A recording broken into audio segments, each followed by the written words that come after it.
The man who advocated for Brexit and then moved his business away from the country. The EU's is forecast to fall by 8%. Are you one of those Annunziata who say that Brexit has gone badly wrong, but it was a good idea? No, I don't think it's gone badly wrong. Palm oil can wonderful. be... Wonderful on palm oil. Actually, in many ways, when it is better for the environment if you look into it in more depth. Lies, lies, and some conspiracies. In a TV debate between Annunziata Rees-Mogg and Marina Purkiss, we witnessed a part 2 between the Moggs and Marina, but also a shocking number of lies presented by Mogg, and bear in mind, they claim to be a Christian family. I want you to tell me your thoughts in the comments as to why on earth the Moggs are like this when they claim to be Christians, and yet they're clearly telling lies. We start off by talking about the Mogg family TV show that's completely failed. But wait to the very end, where Marina drops some truth bombs. Mogg denies it, and I've got the clips to prove it. It's brilliant, isn't it? No, it's not. It's actually been cancelled. It's not going to have another series. It's had disastrously low ratings. Has and it? I think that's good, because I think I'm so sick of the media, whether it's that or I'm a celeb, sanitising people who have harmed the country. Well, he has made a lot of money on his own terms. Great for him. How have the rest of the country fared? Annunziata, it's got, as you can see, it's taken a turn here. I think it's unfortunate that Marina is quite so anti my brother. I personally find him a fantastic brother, and I think a very principled and values-led politician who wants the best for the country. Isn't it okay, Marina, for some people to be, and Boris Johnson will be in this category as well, to be sort of mainly entertainers, as Jacob Rees-Mogg is? No, and sorry, I disagree. I'm sorry. Principles-led. The man who advocated for Brexit and then moved his business away from the country. Correct. He moved his firm into Ireland so he could get round the problems of the EU withdrawal. And the reason he gave was so that they could still serve EU customers. The other thing I find quite interesting, which comes from the Gospels, is the old expression, it's easier to get a camel to go through the eye of a needle than it is for a rich man to go to heaven. And yet, these guys, they're pretty wealthy. Saying that, it's also been quite interesting because I discovered in doing my research for this video that Mogg's firm has now gone bust. Welcome to the Brexit, sir. I'm sorry. Oh my God. The man who lied to people about getting cheaper food, cheaper bills, cheaper everything, and none of it's materialised. Correct. UK food inflation has nearly hit 5% in 2025, and according to the Financial Times, a paper I'm sure Mogg reads, new Brexit inspection charges are a huge extra expense for nothing. Just signed a guy who literally a trade deal with a bigger trading bloc than the EU, so that we can do exactly that. Tell your viewers, tell our viewers. It's the Remainers like Keir Starmer who tried to thwart Brexit, who prevented us having any benefits. Tell our viewers how the UK is going to benefit from that. How much from that CPTPP trade deal is this country going to benefit? Let her answer.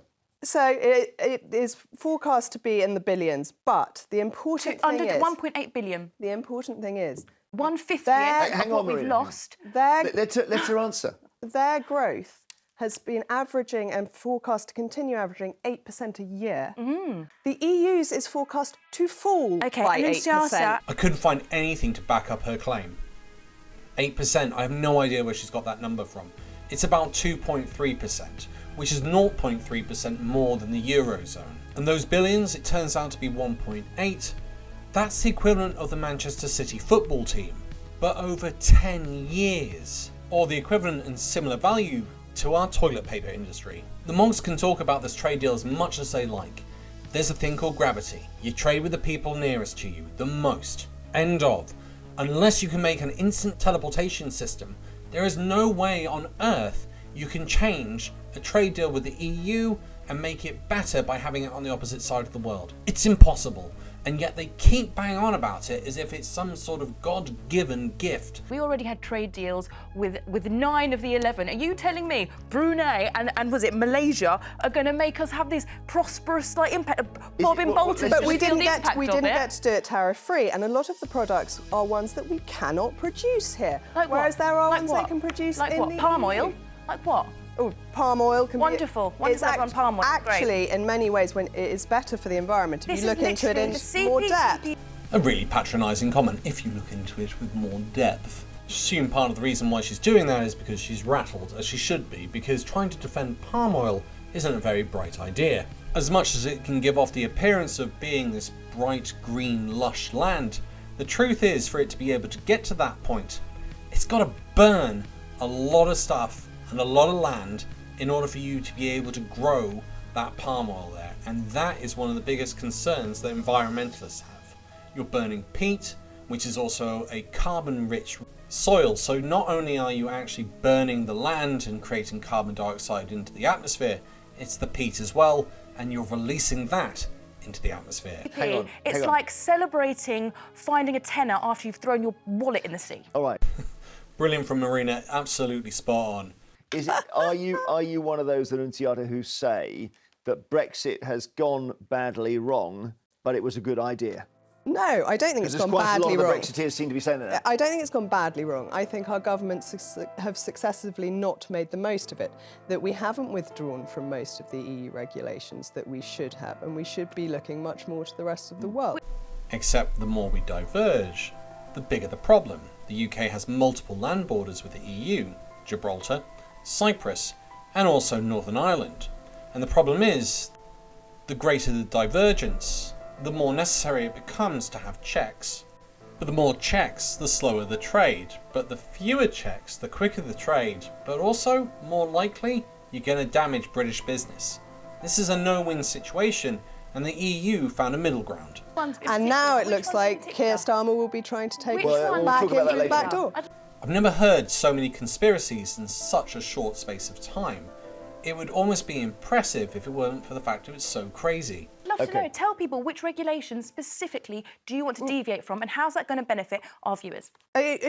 Because we can make up our own minds here, and we've got them in law. Tell people what that means. Most of the good ones. Because most of them, anyone paying attention knows deregulation only benefits Let her big answer. businesses, people who want to strip back workers' rights, consumer rights. You know That's that. completely not How's it true. going to benefit our viewers? Why has Europe got maternity rights? I worked in Brussels and I had no maternity rights at all. I could have got 6 weeks in total and I wouldn't have been paid for all of that.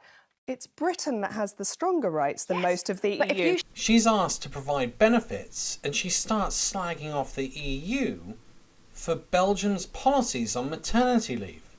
It's absolutely wild. But it doesn't end there, because as I said, I saved the best till last. Your brother doesn't even want there to be holiday leave. He doesn't believe. He didn't vote for. You're he doesn't want making stuff up, He Marina. said there's video evidence. Keep talking There's video over me. evidence of him saying it's not a given right. He didn't even want minimum wage. It is very hard to believe that the right to paid holiday is an absolute moral right. Mr. Deputy Speaker, you will rule me out of order if I think raising the minimum wage would be extremely unwise, so I wouldn't dare to say it.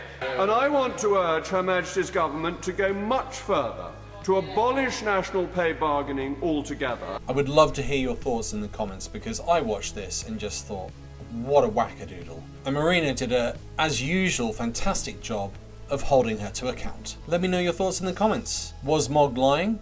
Is she a Christian? Are Brexiteers so far gone they can't handle Brexit and the truth that it's crap? Let me know your thoughts in the comments. I want to say thank you to all my Patreon and YouTube supporters.